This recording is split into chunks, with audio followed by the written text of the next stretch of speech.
Do you think you're free just because you're not physically behind bars? Think again. We all are living in a mind made prison. The mind is our greatest enemy, and yet we don't even know it. Today, we're going to help you break out. Arian Mateo has written a book called The Mind Made Prison, and he is teaching us the keys to unlock ourselves and get out of the mind and live following the heart, because the heart knows what is best. Let's rock.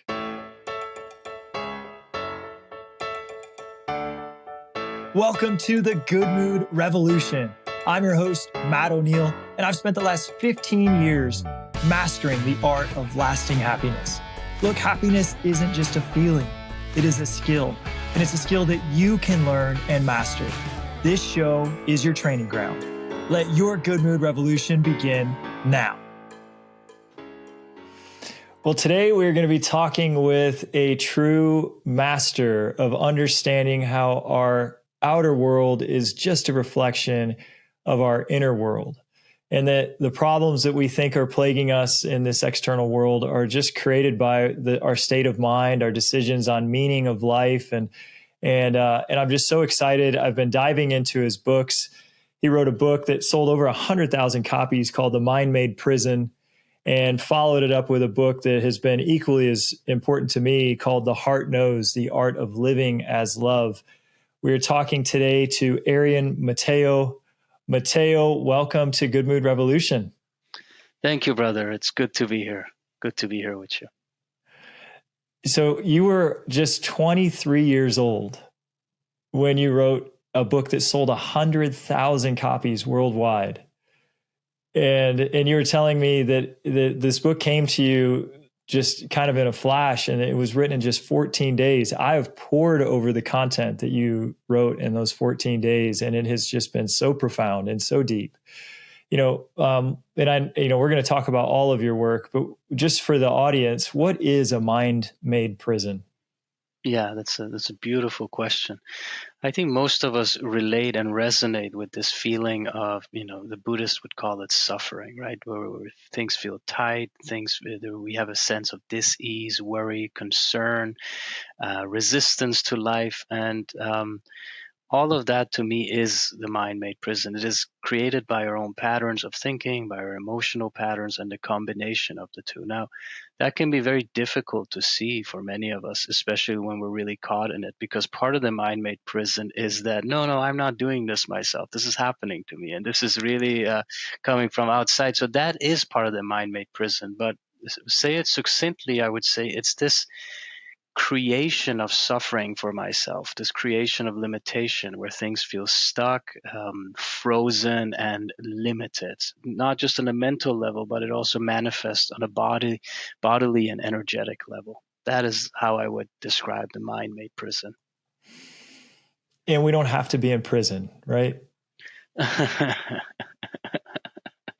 Absolutely not. I mean, that is really one of the beauties of being a human being, I think. And I speak to many of my clients where I share, for me, it's so miraculous that transformation is possible. I've often thought about, we all have traumas growing up or later in life. We all have difficulties and stuff that we have to move through. And I've often thought about, what would it be like if we couldn't change, if we couldn't transform? That would be such a cruel existence. So there's so much compassion and grace in the fact that we have brain plasticity, to use a scientific term for it, but that change is possible and that we can liberate ourselves from our own limited ways of living.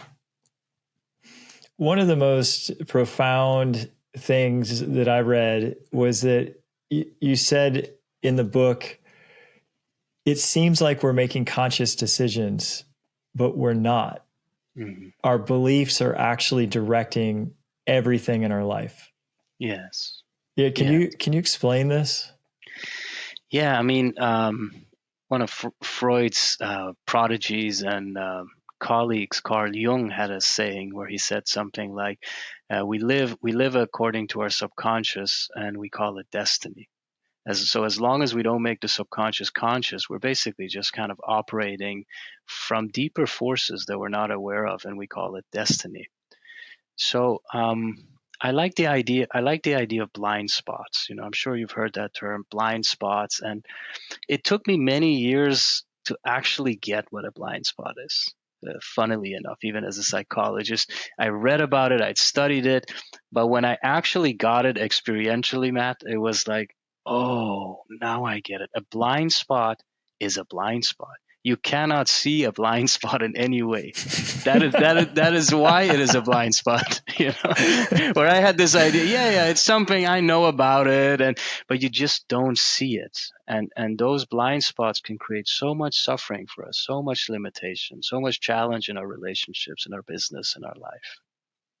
So as we make those blind spots conscious, that's when we start. The more we do that, the more we reclaim our agency and our power to direct this stream that we call life. If we cannot see the blind spot, yes, and we can't detect it, yes, how do we find it? Well, that's a great question. I would say start with an openness to the fact that I may have blind spots, that I may we do have blind spots. Yeah. It's a human trait, it seems, to have blind spots, because our mind is so limited and we live in such an unlimited existence. Even on a neuron level, I mean, we just cannot pick up all of the information that is happening. Our brains would collapse. So of course we have blind spots. So this openness to, oh, there may be things that I don't know, is the beginning. In Zen, they call it the great doubt. So in the Zen tradition, they work a lot on creating this doubting mind, or the beginner's mind, because they say a soft mind is an open mind. It's open to new possibilities. So they work a lot on actually deconstructing this sense of, I know everything and I know how it's going to be. If you're really happy and you are thriving and you have beautiful, loving relationships, then there's no issue in believing you know everything. But if there's room for improvement, maybe we can soften that up a little bit and be open to new possibilities. And I found that the happier I've gotten and the more harmonious my relationships have gotten, the more I want to find the blind spots. And that when I was more in suffering and more prideful and more arrogant and thought I knew everything already and didn't acknowledge my blind spots, I didn't want to see them either. And if somebody were to say something like, oh, hey, did you ever know that sometimes you're really short-tempered? I would get really defensive and argumentative because I wouldn't want to actually address it or grow from it, because there was something about that being short-tempered that was giving me a secondary benefit. And I loved this idea that you talk about too, about secondary benefits. Can you go into what a secondary benefit is and why that can be an impediment to us growing? Yes, totally. And before that, I just wanted to ask you a question, because you said there is this change. So what do you say that? What would you say is, why is that change there? That now you're more excited about discovering these? Is it love? Is it curiosity? Is it it's going to give you freedom? What is that? It gets better and better and better. The more and more and more I expose every blind spot and every limiting belief, it's almost like the purification of my soul. It's like the reason I'm here. It's the reason that I exist is to continue to grow and evolve into a more loving, compassionate, and joyful version of myself. And these blind spots now are the thing. It's like that the obstacle is the way. That is the thing that is the next piece of growth. And so it's almost exciting to get triggered and to stumble and to tumble into negativity, because now I have an opportunity to actually get to work. Yes, beautiful, beautiful, absolutely. Yeah. In terms of secondary benefits, I explained it one way in the Mind Made Prison, which is 13 years ago. So I think today I would explain it a little bit differently, although the old model still stands. I would look at it like, we have an idea of who and what we are, right? We have these representations of what kind of person I am and what kind of person I am not. And we want to stay psychologically consistent with that. So, for example, if I want to leave my comfort zone and do something that could bring me more success business wise, but I have a ideal representation of myself that I never fail, or I cannot tolerate being humiliated, or I give up easily. If I if I don't want those ideas challenged, if I don't want to be confronted with those ideas about myself, because I believe that is somehow true and I have to defend against that, I will procrastinate. I will hesitate. I won't move out of my comfort zone.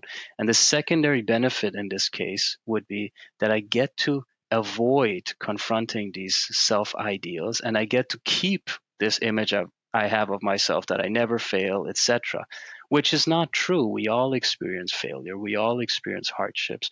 But that would be the secondary benefit. And as our development goes deeper and deeper, we start transcending the need to get these secondary benefits. So we start having, it's almost like we mature and we're like, all right, I could keep my ego image of myself. And yeah, it will give me some kind of short lived pleasure or satisfaction or pride. But at what cost, right? What is it going to do to my heart? What is it going to do to my authenticity? And we start maturing from living life according to secondary benefits to going to primary benefits, which is to following our hearts and letting that unfold, even if it feels uncomfortable at times on the surface, which it will, because when we move out of our comfort zone, when we follow our hearts, it challenges all the levels of us that are not like that, right? That are living selfishly or egoically. The wait is finally over. The Good Mood Revolution book is officially available for pre-order on Amazon today. You can go to Amazon and look for Good Mood Revolution book. And in this book, you're going to find the 8 bad moods that get in the way of your happiness. You're going to learn strategies on how to overcome each of these 8 negative thoughts. They're all lies anyway. And then what the thought patterns are that make us happy every single day. You're also going to learn strategies that can make you really feel fulfilled in your life and make other people around you feel fulfilled as well. So go on Amazon, look for Good Mood Revolution book, and order yours today.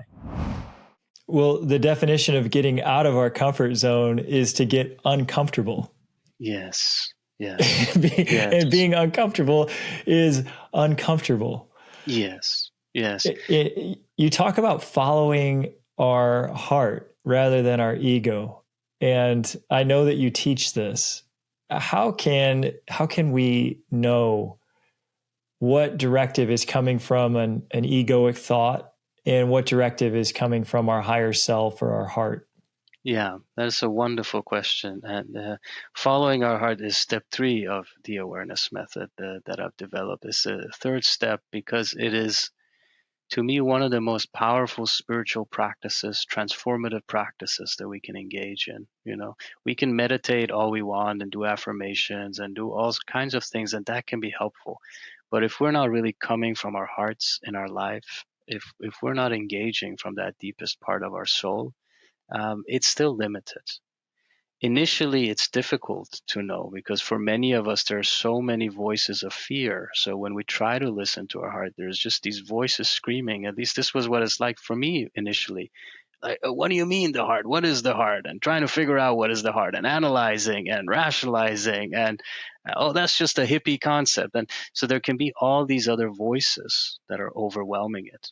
But I would say the first step is having moments of quietude, having moments of slowing down, of taking time with yourself, whether that's on a walk, whether it's just stop distracting yourself for a while. Because for me, it's in our nature to have this connection with what is in our highest good and what is best for us. So the issue is often we're distracting ourselves from it. Because if I feel what's in my highest good, that might be painful. That might expose how I'm not living according to my highest good. That might expose where I'm betraying myself, where I'm not following my heart. So if you start making more space in your day, if you start just having these moments of sit with a cup of tea for 15 minutes with no distractions, right? Go for a walk. Don't even listen to an audiobook. Just go for a walk. Just you and yourself. That starts building this intimacy with yourself where you can gradually connect in. And it's like dating. The longer you date someone, the better you get to know them. the more attuned you become to them. It's the same thing. You become more and more attuned to yourself. Very insightful. Yeah. I especially love the idea that we may distract ourselves from having that date with ourselves because we don't want to have the pain of knowing that we are not actually living the life of our heart's desire. But now let's say it expresses itself. Let's say the person listening is like, okay, I'm going to wake up, I'm going to have a cup of tea, no phone. I'm going to just be with myself. I'm going to be on a date with myself. How do we know if what we write down or what comes to us is an egoic thought of conquering or more or competitiveness or pride or getting somewhere, or if it's our heart's desire? How can we discern the two? Yes, beautiful question. It's quite easy. You just listen to your experience. So when we're moving from ego, so you might not know initially, but you're going to know quite quickly within a few hours, a few days, or a week of engaging with something. When we move from our ego, there's always a sense of lack and promise of future gratification that we're hoping is going to create happiness once I achieve that goal. When we move from our heart, there can still be a goal that we're trying to achieve or a desire we have, but there will be this natural joy and contentment and bliss already existing because we're actually in our heart, and the heart has this natural contentment for no reason other than the fact that it exists. So that's the best test. Not saying that it's always going to feel good emotionally to follow our heart. A lot of negative or painful emotions can come up. But even at those times, you're going to have this knowing and feeling, deeper feeling that this is good. Even though it hurts, this is a good kind of pain. I'm actually facing something here. So again, the intuitive sense, if we're just honest with ourselves, I feel most of us, we know. It's just about having that honesty. Most of us know on some level when we're being real and when we aren't. I absolutely love this answer, that we're going to find out within a day or two that if the actions that we're taking, and you talk about this in your book, The Heart Knows, that you figure out the answer through action. And that if the actions we're taking feel like we're coming from lack or trying to have some future gratification that we can't enjoy at this moment, then that's our knowing. This was an egoic goal. And yet, if it's a heart centric goal, our higher self is guiding it. We're joyful while we are going after the outcome, and we're joyful when we get to the outcome. One of the things that you said that has really resonated with me on the same line is if we're not joyful now, we're creating neural pathways of not being joyful when we achieve the goal. Can you describe that? Because I thought it was just fascinating. Yes. I mean, if you look at all the spiritual traditions, in a sense, that's the mechanism they're trying to tap into. And they've been trying to tap into that for thousands of years, right? Mindfulness, becoming present, creating a sense of satisfaction, contentment, now equanimity, peace, because they understood intuitively, although not scientifically or empirically yet in terms of science, but they had this intuitive understanding that whatever I embody moment to moment, I'm going to have more of in the future. Some traditions call that karma. So again, in spiritual traditions, there are these concepts like don't judge others, right? We hear that in many religions and spiritual traditions. We can take that as a kind of dogmatic belief, but once your experience deepens, you start understanding the deeper meaning of that. The deeper meaning is each time I judge another, I'm actually training the neural pathway of judgment. And guess what? Who's going to be the target of that most of the time? Me, right? Right? Someone who is very judgmental against others, they're judging themselves 10, 100, 1,000 times more. So what we're choosing to embody in each moment is our training. It's our conscious or unconscious choice of how I want my brain, my nervous system, and my soul, in a sense, to operate in future moments. So we got to be really mindful without being like too rigid and scared. We're not coming from a place of fear, but just have some mindfulness about what you're choosing to embody. So that's like the deeper meaning of karma when they say be good to others, because it really is karma. When you're good to others, you're practicing the pathways of goodness. So you're going to be the receiver of that. Oh, it feels so good to be kind and loving Yes, and yes. forgiving. And I just really love this concept of choosing it now. So what are some practices you do or that you teach your clients to do to be Yeah. more joyful and loving now? Yes, I just want to say I absolutely love what you said, and just wanted to add that, and we don't have to wait to see the results of our karma. As you said, it's instantaneous. If you're in judgment and hatred and vengefulness, you might feel a sense of pleasure very shortly, or false empowerment on an egoic level, but you're going to suffer. So the karma is instantaneous. So we can use that as our navigation system of what works for me to be happy and free. In terms of tools, so again, coming back to the awareness method, the third step we already touched is following your heart. The first step is awareness. So it doesn't matter how we're creating awareness, whether it's through journaling, meditation, breath work, therapy, coaching, but we want to create awareness because we cannot change what we're not aware of. The awareness is the alpha and omega in all therapies, coachings, models that work to create transformation. There's always an awareness piece, even in body work. It creates awareness. And then the second step in the awareness method is making the subconscious conscious. So we activate this quality of presence and awareness of being able to observe my thoughts, emotions, etc. And then we have methods of bringing up the subconscious so that we can illuminate it in the light of love or in the light of awareness. And that illumination, which can happen through journaling, it can happen through many modalities, itself is transformative. I hold this view, Matt, that our brain and nervous system is actually interested in efficiency. It's interested in being happy if that's efficient and helpful for us. So that's why the awareness piece is important, because if I get angry all the time, I don't know I have another option, and it seems to me it's the best option I have. I'm going to keep doing that. But if I start contemplating my anger and look at it and be like, wow, this really hurts me and it hurt others and it created all these problems, my brain and nervous system can start being, oh, maybe this isn't so efficient. And are there other ways?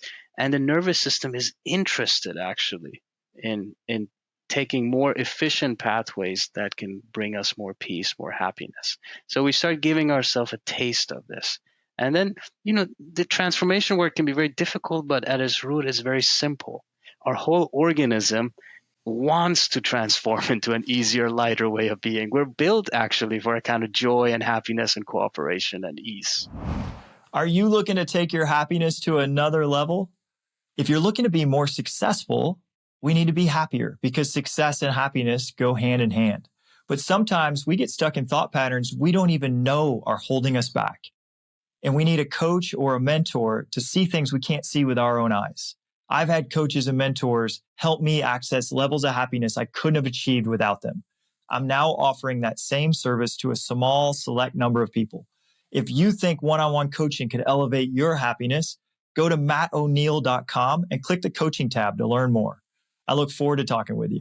What was your go-to method for awareness? I know you've said there's many different pathways to get there, from journaling to yoga to breath work. What did you find most helpful on your journey to becoming more aware? Yes. I would say there were many phases, and it's like that for different people. So I spent a lot of time in meditation, thousands and thousands of hours meditating. There was a phase where that was very helpful. And then at some point I realized this is not the right thing for me anymore. It's becoming kind of an escape. And what is lacking is my emotional connection. So then I went into therapy. I started praying. I started exploring more that emotional side of myself. And I started creating awareness there. And then that was really beautiful. And then at some point I felt, yeah, this is good, but I don't feel really embodied and strong and grounded. And I'm like not doing business anymore. I left all that. So then I started getting into business. That was a practice, spiritual practice for me. Business itself, how we engage with business, right? How much of my integrity do I bring? How do I deal with setbacks and challenges? So it's a great question. And in a sense, all of life is your teacher. All of life is the tool, depending on how much presence and awareness you're bringing to it. Once we get a base of awareness and we bring presence, how do we start to bring the subconscious conscious, shine a light on these blind spots that we couldn't see? Yes, great question. I use many different methods with my clients, depending on what they need. One of the methods I recommend is what you already mentioned. I call it free association journaling. So that's awesome. Just letting your fingers write or type or put down whatever is on your mind down on the paper without censoring it. And that's important, right? Because sometimes stuff comes out that may not align with our religion or with our spiritual concepts or idea of ourselves. And it's important to still let it out because the subconsciousness isn't always nice and gooey and lovey, right? There can be deep feelings of wanting to kill or hatred and smashing things, and it's important to let that stuff move, right? If whatever you don't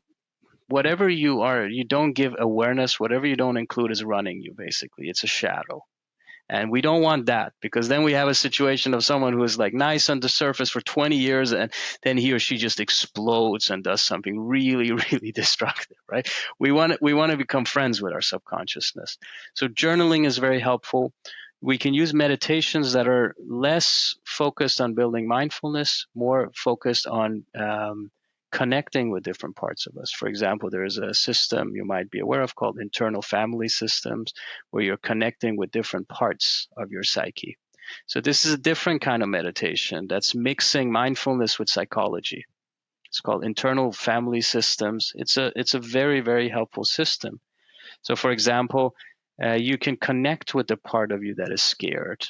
You can connect with the part of you that craves love, and you relate to these parts as an adult, as an ideal parent with compassion, with strength, with support, so that they can start integrating.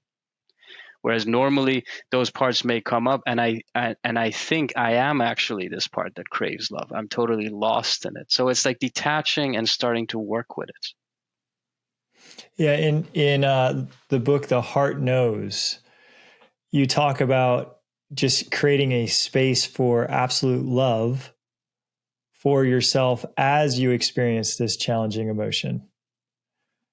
How do we get to that space where we can just love ourselves so much that we allow these really dark, heavy emotions to come up? Maybe that emotion that I do want to punch that guy in the nose, and that, hey, that wouldn't be a nice thing to do. So there's a piece of us that wants to suppress that emotion. But how do we let it come up and love ourselves as we feel something that we don't think is appropriate?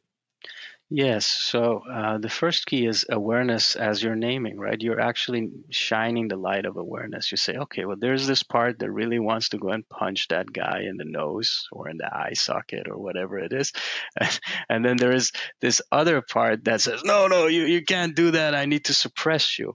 And both of these parts, if you tune into them, have at their heart good intention.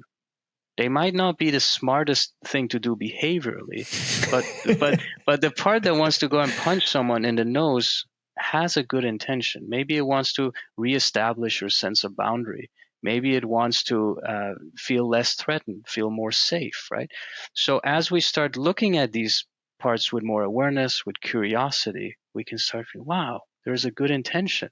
And then you look at the part that's suppressing, and maybe it's suppressing in a very harsh way. It's saying, oh, you can't do that. You're stupid. You're unchristian. You're unloving for having this feeling. But even that part has a good intention, right? It's trying to protect us. It's trying to make sure we don't ruin our relationships. So through these kind of perspectives that I'm sharing here, we can take new perspectives on these parts.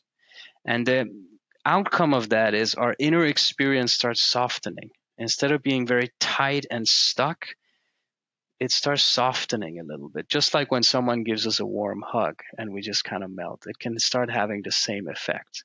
So that's one way to start working with it. Just start being curious.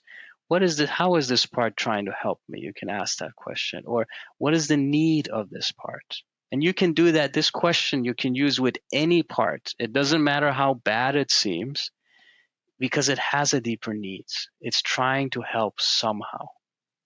So that's one way we can work with this.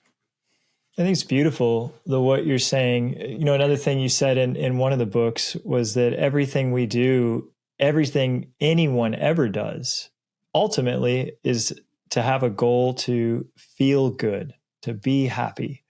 They don't all work.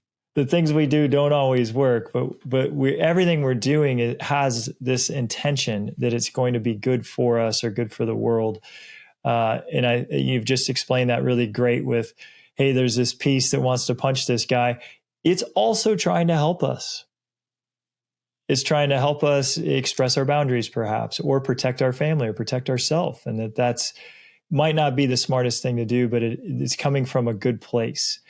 And that's having self-compassion and self-love. So I wanted to go to this idea of self-compassion and self-love. I feel like the biggest barrier for me is allowing myself to love myself unconditionally at all times, in all circumstances. How can I continue, or how can our listener continue to grow this self-love? Yeah, that's a beautiful and heartfelt question. Well, I think the first step is just when you ask that question, I feel a kind of heartfelt desire. I feel a sincere desire in your heart. And I think that's the first step, to actually have that desire to step into our own love, right? To really want that for ourselves. And not all of us are there yet. So we got to start where we are. Some of us are still stuck in undeservedness patterns, and we don't think it's possible even to feel love within. But to start opening to the possibility of love, if that's difficult for some of the viewers, then to start opening maybe you can use visualization. If it's difficult to have your own love, you can use visualization. You can visualize like an ideal parent figure that you always wished you had and how they are loving you. So we can find creative ways of just becoming more comfortable with the stream of love. And then gradually, as it becomes more comfortable, we can start opening to that stream of love inside. We discover, oh my God, this is like, oh, it flowed for a second. Oh, wow. Even if it's a second, celebrate that. And then maybe it's longer. And also, the invitation is to let go of our perfectionism, because I feel love is like always infinitely expanding, and we can always become greater love. So there is no rush. We can be patient, and it doesn't have to be perfect, and we can stumble. And that is part of the unconditional love for me. I think that visualization is a really neat thing to start. I love that you went there. We could visualize that God loves us unconditionally. And then eventually we could move from God loves me unconditionally to I'm actually the one internally that's making the decision to feel lovable, and then to be loved, and then to embody love. So that's a pretty neat step, because it's all internal. It's all just this internal game. And then every single moment is an opportunity we can just love. This moment is an opportunity that we can love everything that's happening, and having this conversation with you, and be open-hearted right now. And the next moment's another opportunity to be loving. So love is actually eternal, because time is eternal. And so our opportunities for it never, ever end. When we fall out of love and we get back into this mind-made prison, and we forget that we can choose to be loving and kind in this moment, and we're suffering again. How do we get back? The first step is be kind to yourself in those moments when it happens. You don't need to interpret that something went wrong, which is often what we do, right? We're trying to meditate or whatever. Oh, I'm lost in thoughts again. The point of meditation isn't to not be lost in thoughts, is to notice the process of going into thought, because then starts being a choice. So it's really counterproductive to start judging and shaming ourselves for, oh, I left the heart and this is so bad. No, use that leaving, going into the mind, as an opportunity, as a signal to deepen your love. Maybe something got scared. Maybe your mind got worried. Maybe it got concerned. So it goes in and tries to figure out. So we can have compassion for that. Even that is trying to help us. So the only elixir is love, endless love. Wherever I end up, I can add love. Even if I leave love, I can have compassion for that, right? Oh, that is such a cool answer, that rather than judging that our heart now has closed, we can then love the piece of us that closed the heart and say, oh, there's a piece of us that is closing its heart because it's trying to protect itself from something. What is that piece? It's lovable. That piece is still lovable. Let me try to understand it and then give it whatever protection and safety it thinks it needs, so that then we'll open the heart back up, because it's just afraid or scared or feels hurt or violated in some way. It's awesome. Well, Mateo, you are so you're so profound and so wise. I love your words. I love your books. I'm excited to read the Awareness Method book that will be coming out. I know you have it available digitally now. If people want to learn more from you, what's the best way for them to get connected? Yeah, I'm on Instagram at I am Arian Mateo, and people can go to the awarenessmethod.org if they want to check out the book and the audiobook. So those are good ways to get in touch with. Well, I appreciate you. I appreciate you coming on to the show today, and really appreciate your work and who you are as a human. You're making a big impact in the world, man. Thank you so much, and likewise, it touches my heart to be with you, and it's a pleasure to meet another being with so much wisdom and so much just radiating. I told you that I just feel you're radiating love and presence. So thank you so much, man. Then it's working. It's definitely working. I'm sure your viewers feel it. I'm sure your viewers feel it, whether they're aware of it or not. That's the power of love.